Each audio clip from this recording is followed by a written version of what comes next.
लाडकी बहीण योजनेमध्ये e KYC करत असताना लाखो लाडक्या बहिणींची ई केवायसी चुकली आहे।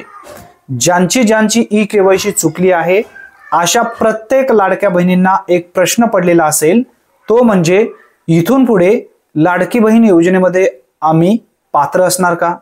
लाडकी बहीण योजनेचा हप्ता आम्हाला मिळणार का? असे अनेक प्रश्न 100% भरपूर अशा लाडक्या बहिणींना येत आहेत।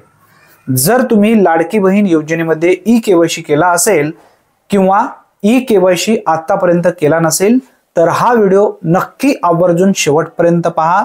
सर्व डाऊट तुमचे क्लिअर होणार आहेत। जर ई केवायसी चुकली असेल तर नेमकी आपल्याला लाभ मिळणार का? ज्यांनी ई केवायसी केलेली नसेल त्यांनी ई केवायसी करत असताना काय चूक करायला नाही पाहिजे याबद्दलची पूर्ण व्यवस्थित माहिती आपण समजून घेऊया। लाडकी बहीण योजनेसाठी ई केवायसी बंधनकारक ठेवण्यात आला आहे। ई केवायसी करण्यासाठी अनेक अडचणी सध्या लाभार्थी महिलांना येत आहेत, तरी सुद्धा रात्रभर जागून काही महिला लाडकी बहीण योजनेमध्ये ई केवायसी केल्या आहेत। ई केवायसी करत असताना 2 प्रश्न त्यांना विचारण्यात आल्या होत्या, त्यामध्ये होय किंवा नाही असं प्रश्न होतं। आता त्यामध्ये भरपूर अशा लाडक्या बहिणींनी होय ऐवजी नाही केलेली आहेत।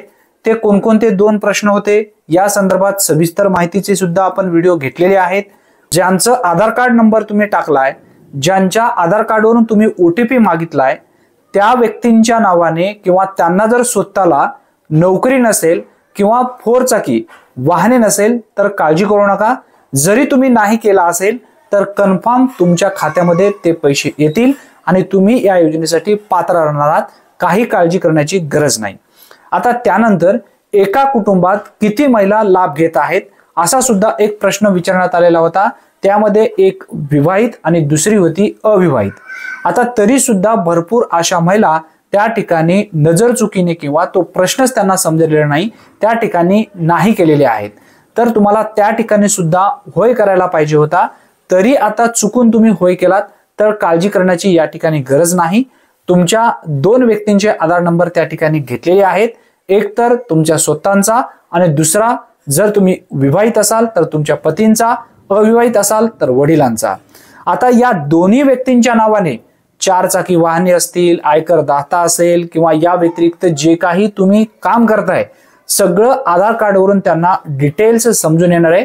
त्यासाठी होय किंवा नाही जरी तुम्ही केला असेल तर काळजी करण्याची गरज नाही, कारण कन्फर्म तुमच्या आधार कार्डच्या माध्यमातून कोणते लाभार्थी पात्र आहेत, कोणते लाभार्थी अपात्र आहेत हे त्यांना लगेच समजून येणार आहे।